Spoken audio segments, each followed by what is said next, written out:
এখানে বাবুদের জন্য শুধু বাবুদের জন্যই কিছু বিরিয়ানি রান্না করবো, তাই নিয়েছি কলিজা আর মাংসটি আমি হাড় ছাড়া ফ্রেশ মাংস নিয়েছি আর নিয়েছি কলিজা। আর এখানে নিয়েছি আদা রসুন বাটা, পেঁয়াজ বাটা, গরম মশলা, তেজপাতা আর পেঁয়াজের বেরেস্তা। আর নিয়েছি এখানে টক দইয়ের সাথে বাদাম বাটা দিয়ে টক দইয়ের সাথে বাদাম বাটা দিয়ে একসাথে আমি মিক্স করে নিয়েছি। বাদামটা বেটে নিয়েছি, পরবর্তীতে টক দইয়ের সাথে দিয়ে ফিটিয়ে নিয়েছি। কলিজাটার ভিতরে দিয়ে দেবো আমি প্রথমে আদা রসুন বাটা, পেঁয়াজ বাটা, টক দই দিয়ে মেখে নেব ভালোভাবে। বিরিয়ানির মশলাটা আমি এখানে দিয়ে দিব। বিরিয়ানির মশলাটা আমার ঘরে বানানো, এখানে মাংসের ভিতরে দিয়ে দিব। মাংসটা আমি ম্যারিনেট করে নিয়েছি। এখন একটু পেঁয়াজের বেরেস্তা দিব। পেঁয়াজের বেরেস্তাটা দিয়ে ভালোভাবে ম্যারিনেট করে কলিজাটা আমি এখন প্রায় আধা ঘন্টার মতন রেস্টে রেখে দিব। আধা ঘন্টা পর আমি ফিরে আসি। ম্যারিনেট করা আমার হয়ে গিয়েছে, এখন রান্না করে নেব। এখানে যে পেঁয়াজের বেরেস্তাটা করে নিয়েছি, যে অতিরিক্ত তেলটা ছিল ওই তেলটার ভিতরে আমি কলিজাটা দিয়ে দিব।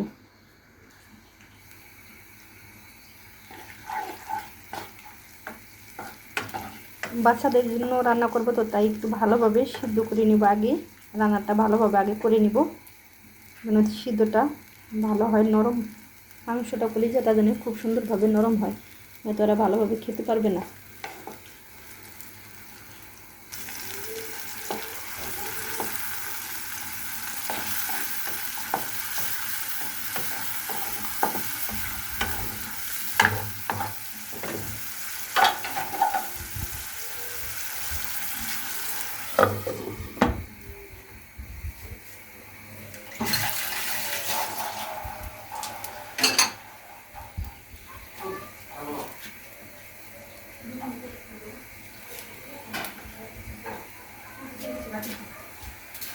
सब नहीं बाबा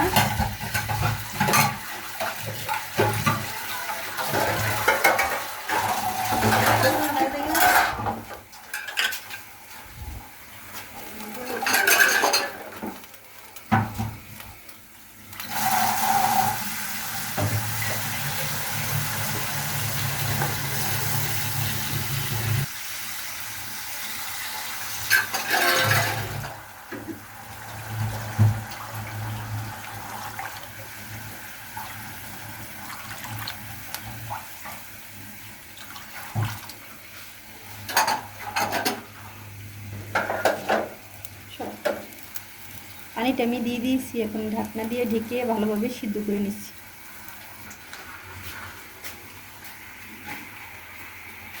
পানির পরিমাণটা আমি একটু বেশি দিয়েছি, কারণ বাচ্চারা খাবে, তো সিদ্ধটা যেন ভালোভাবে হয়। নরম যদি ভালোভাবে হয় তাহলে খেতে পারবে ওরা, তাই পানির পরিমাণটা আমি একটু বেশি দিয়েছি। এই বিরিয়ানিটা রান্না করতেছি শুধু আমার বাচ্চাদের জন্য, ছোট বাবুদের জন্য।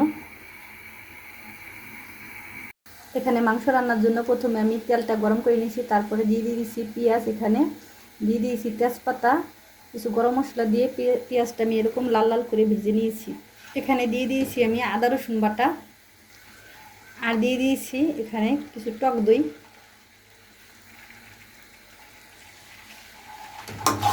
টক দইটা আমি ভালোভাবে ফেটিয়ে নিয়েছি। আদা রসুন দিয়ে টক দই দিয়ে আমার কষানো হয়ে গিয়েছে। এখন আমি একটু পানি দিয়ে দেবো। দিয়ে দিচ্ছি সামান্য পরিমাণ একটু পানি। এখানে দিয়ে দিব হলুদের ফাঁকি, মরিচের ফাঁকি, ধনিয়ার ফাঁকি, জিরার ফাঁকি।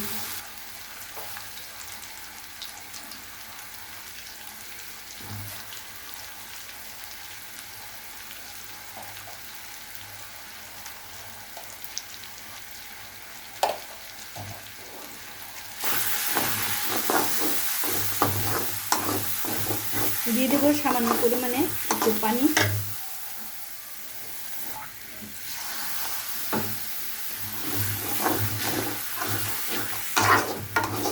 পানিতে দিয়ে দিয়েছি। এখন মশলাটা আমি ভালোভাবে কষিয়ে নেব। দিয়ে দেবো স্বাদ মতো লবণ।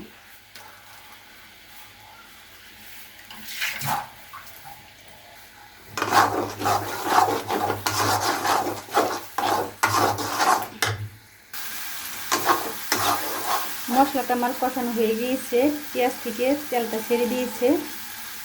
মশলাটা যত ভালোভাবে কষানো হবে মাংসটা খেতে ততটাই ভালো লাগবে। এখানে বানিয়ে রেখেছি আমি ঘরোয়া কিছু মশলাটা এখন আমি দিয়ে দিব। ঘরোয়া উপকরণ দিয়ে আমি মশলাটা বানিয়েছি।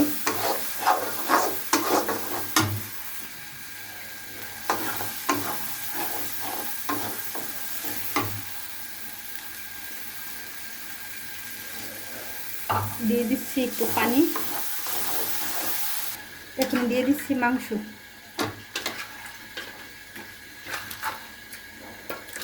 মাংসটা মুরগিটা হয়েছে কক মুরগি।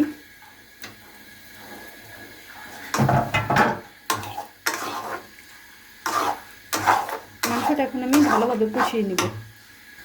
কক মুরগি রান্না করলে আমি এইভাবে, দেশি মুরগি অথবা কক মুরগি রান্না করলে আমি ভেজে রান্না করি না, কিন্তু ব্রয়লার মুরগি রান্না করলে ভেজে রান্না করা হয়।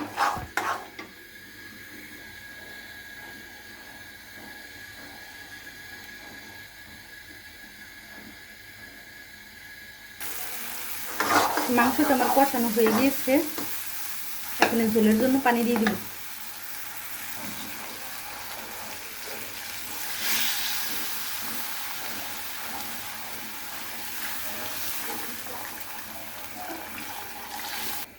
মাংসটা আমি সিদ্ধ হওয়ার জন্য এখন ঢেকে দিব।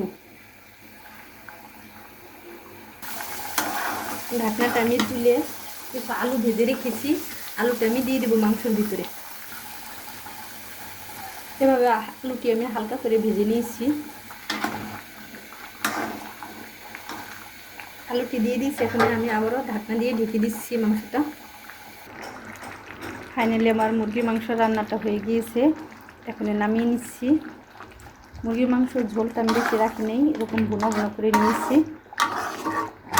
আলুটা দিয়ে দিয়েছি, আলুটা আমার বাবু খেতে খুবই পছন্দ করে, তাই আমি মুরগির মাংসের ভিতরে আলুটা দিয়েছি। আলুটা প্রথমে সিদ্ধ করে হালকা ভেজে নিয়েছি।